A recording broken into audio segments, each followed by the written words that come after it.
ইনসাফ 2025-এর আসন্ন কোরবানিতে মুক্তি পেতে যাচ্ছে এই সিনেমাটি।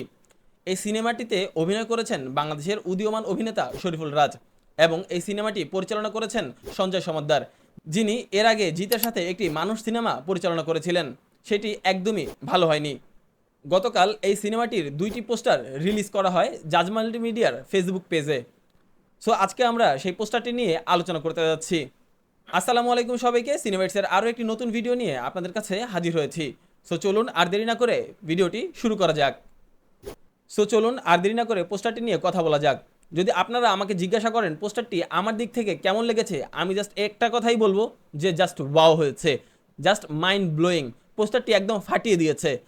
বর্তমানে বাংলাদেশের সিনেমা ইন্ডাস্ট্রিতে যেসব ছবি মুক্তি পাচ্ছে, বা আমি যদি একদম খোলাখুলিভাবে বলি, সাকিব খানের প্রিয়তমার পর থেকে যেসব ছবি মুক্তি পাচ্ছে এক একটা যেন আরেকটাকে ছাড়িয়ে যাওয়ার চেষ্টা করছে।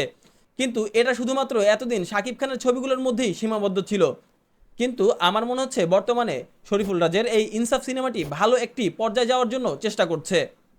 আচ্ছা, এখন আসা যাক গল্পটি কেমন হতে পারে। যদি আমাকে জিজ্ঞাসা করেন গল্পটি কেমন হতে পারে, আমি বলবো আমার কাছে তেমনটি মনে হচ্ছে না যে ভালো কিছু হতে পারে। কারণ সঞ্জয় সমদ্দার এর আগেও জিতের সাথে একটি মানুষ নামে সিনেমা করেছিল, সেটি একদমই ভালো হয়নি। আমার মতে সেটি একদম ডিজাস্টার ছিল। সেই পরিপ্রেক্ষিতে বলতে গেলে আমি এই সিনেমার পরিচালক বা সঞ্জয় সমদ্দারের কাছে কোনো আশা রাখছি না যে তিনি একটি ভালো সিনেমা নির্মাণ করতে পারবেন। কিন্তু উনি যেই পোস্টারটি ড্রপ করেছেন তাতে বোঝা যায় যে না, উনি একটি ভালো চেষ্টা করে যাচ্ছেন শরীফুল রাজকে নিয়ে। সিনেমার পোস্টারটিতে শরীফুল রাজকে যেভাবে উপস্থাপনা করা হয়েছে, যদি আমি বলি একদম মারাত্মক লেভেলের ডেভিল যদি বলা হয়, যে যাকে সামনে পাবে তাকে কুপিয়ে দিবে, সেরকম একটা রূপে তাকে এখানে উপস্থাপন করা হয়েছে।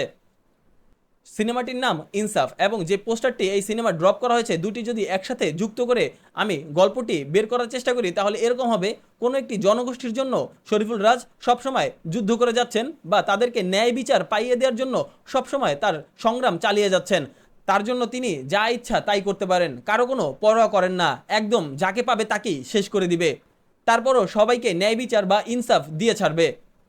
2025-এর ঈদ উল ফিতরে সিয়াম আহমেদের একটি সিনেমা মুক্তি পেয়েছিল, যার নাম জঙ্গলি। এই জঙ্গলি সিনেমাটির যে পোস্টারটি ড্রপ করা হয়েছিল তা দেখে দর্শকরা অনেক উচ্ছ্বাসিত ছিল।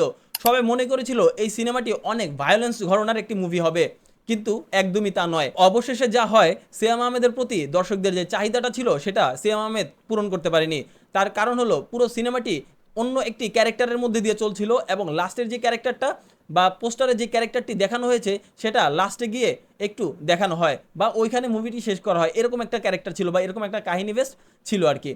এই সিনেমাটি জঙ্গলি সিনেমার মতো সেম একটি ধাঁচে হতে পারে, যেমন পুরো সিনেমাটি একরকমভাবে চলতেছে এবং যখন একটি জনগোষ্ঠীর ন্যায় বিচারের প্রয়োজন তখন হয়তোবা শরীফুল রাজ জ্বলে উঠবে, সেটাও শেষের দিকে।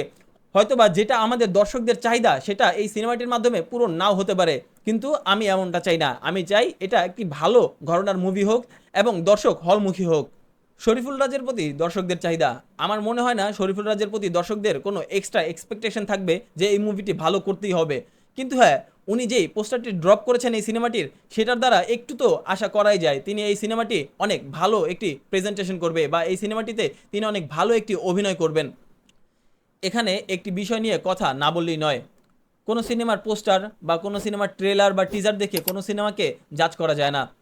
আমরা কি করি, আমরা কোনো একটি সিনেমার পোস্টার বা টিজার বা ট্রেলার দেখেই ডিরেক্ট শাকিব খানের সাথে তুলনা করে দেই, যিনি দীর্ঘ 25 বছর ধরে এই সিনেমা ইন্ডাস্ট্রিকে টিকে রেখেছেন। কিছু হলে কি তার সাথে কম্পেয়ার করা ঠিক? একদমই নয়। কিন্তু হ্যাঁ, প্রতিটি অভিনেতা এবং অভিনেত্রী একদম মন থেকে চেষ্টা করে তার নিজ নিজ জায়গা থেকে বেস্টটা দিয়ে অভিনয় করার, যেন তিনি অনেক অল্প সময়ে মানুষের কাছে জনপ্রিয়তা লাভ করে। অবশেষে একটি কথা বলে এই ভিডিওটি শেষ করব।